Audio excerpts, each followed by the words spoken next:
My name is Kieran, and most of you know me as Close to Broke. And this is the story of how I went from $0 to $50,000 before I was 21.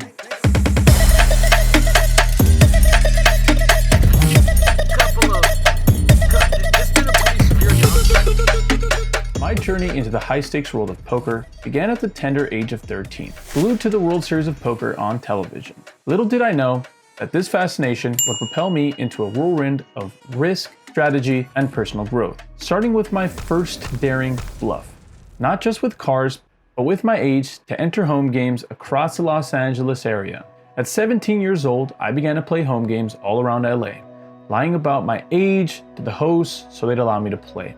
But first, how did I get the money to play in these games? Can you hear me?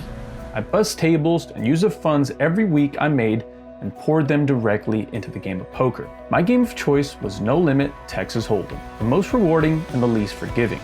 Like a movie, things actually panned out instantly. In the space of 1 week, I was able to final table 3 of the home game tournaments and won 2 of them.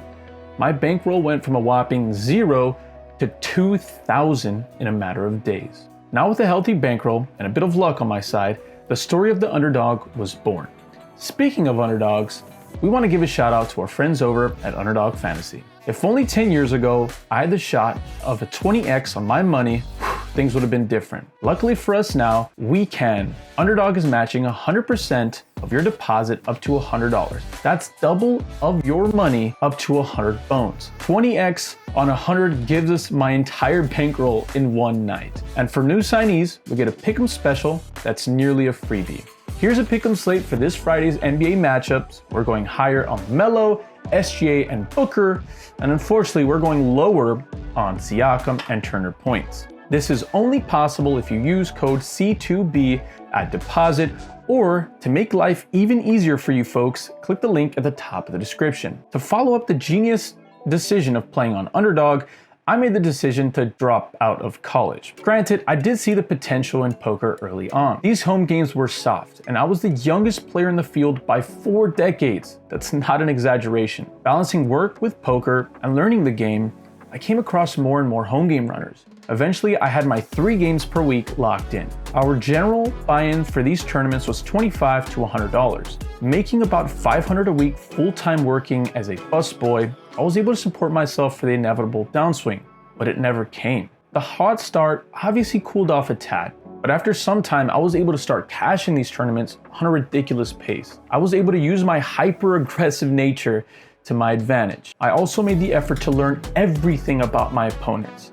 I would keep a small pocket journal on my opponents and write little notes down every time I saw them play so I could always counter a strategy against them. After a full year of grinding the same 3 weekly home games, I was able to rack up $15,000. It was at this point that I went down the Tom Dwan rabbit hole. Cash games were my future. The huge difference between a cash game and a tournament is that each chip has a dollar value in cash, and you can leave with those chips at any point. A tournament, usually a bulk of the prize pool goes to the person that's last standing. I had to give this new format a shot. I entered the cash world and quickly saw I wasn't the best player anymore. The player pool was not the same. The players were much younger and significantly sharper. I knew I'd have to bring my A game to even have a shot in this new world. One of my biggest attributes early on into my career was my ability at reading my opponents. I did my best to leave the sharks alone and work amongst the fish. A year into poker, with 5 figures in my pocket, I knew I needed to scale up. I started off playing 50 cent $1, sometimes $2, $3, etc. I realized quickly that I was actually the biggest fish in the game. What was a healthy 5-figure roll was dropped down to 8,500. In poker, we refer to this as a downswing. I torched nearly half of my previous year's winnings in the space of a few months. I knew something had to change. It was at this point I decided to take a break from poker. Although I didn't go to zero, this was effectively my going broke moment. Just before Christmas in 2016, I was playing in the biggest game of my life, $2, $5 blinds, in Hollywood with the stars. There were 2 tables going, and I had been asked a table change to balance out the players amongst the 2 tables. First orbit of moving to this table, I get pocket Kirons, better known as pocket kings. Player raises, and I re-raise him, and he called. The flop comes out giving us a full boat. He checks, and I bet, and he raises. I immediately go all in, and I couldn't even finish saying the words when he calls. He immediately shows his hand, and he flopped quad jacks. He has 4 of a kind. My heart sank. $2,500 being pushed in the direction of my opponent and not having a single penny left to play that night. I remember driving home in tears. I was still a kid and an idiot and genuinely didn't know any better. So I went back to school in the spring and kept working. I only had 3 classes at the time, so I actually had quite a bit of free time. Because I'm too stubborn for my own good, I got the itch to play again.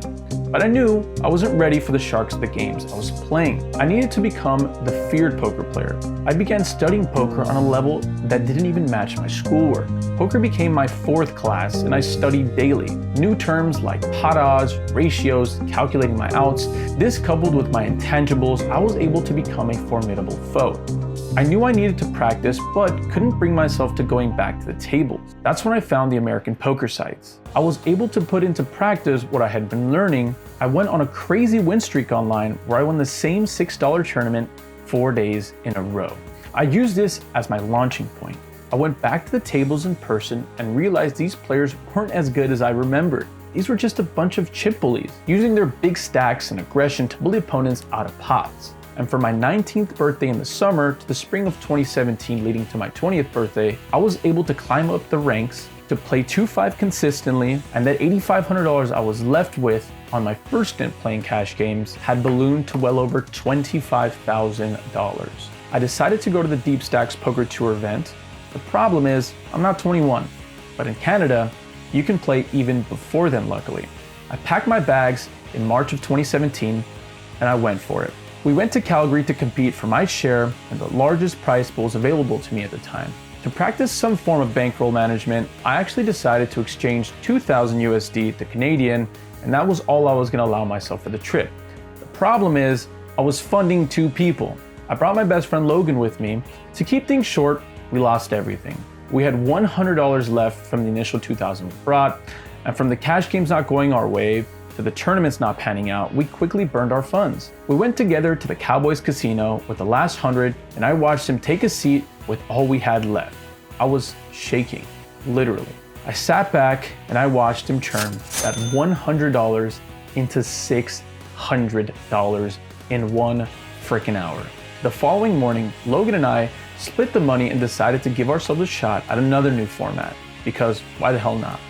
Satellites. After a grueling 6 hours of grinding away, by some miracle, Logan and I were amongst the final 18 remaining, and 6 of those players would receive the $2,500 ticket to play the main event. A few more people busted, and by some miracle, both of us had turned that $100 the night before into $5,000 combined. Logan and I did the smart thing and took the cash. I was able to win some more smaller satellites. I left the trip profiting over $4,300. I was 19 going up to 20 with nearly $30,000 to my name solely from playing poker. After playing some more back home and doing okay once again, I decided to go on another trip, this time to the Hard Rock Hollywood in Florida. The Seminole properties allowed me to play at 19. Once again, I went with Logan, and once again, within a matter of days, we came with $3,500 and that was depleted. Only had a couple $100 remaining. We were very low on our spirits. On the last night of our trip, I decided to hop into an online tournament that was a $50, $50,000 guaranteed. Out of the 1,900 some odd players that came, I came in first. I won the event for $16,859. I won nearly half of what took me 2 years to build in the space of 5 hours on my laptop, in a hotel, in my boxers, the night before I was slated to leave with nothing. I went to Florida to play tournaments and couldn't even manage to cash a single one of the 7 events I played in. But somehow, I won this online event for the biggest score of my entire life at that point. What was even crazier is that I did all of this before the age that I was legally able to play poker in most card rooms in the United States, which is 21. The following month would be my 21st birthday, and there's so much more to the story that's yet to come. But for this one, I was able to turn $0 into a whopping $50,000 only playing poker. I hope you guys enjoyed today's story time. This was by far and away one of the most exciting stories to read back on, kind of relit the fire in me. But if you guys enjoy these videos, make sure to like, comment, and subscribe. It goes a really long way in helping our channel grow. For me, close to bro, also known as Kieran, I love you guys all dearly. Stay happy, stay healthy, and more importantly, we're on good at the tables, y'all. Doses. Hello? Can you hear me? What? Can you hear me?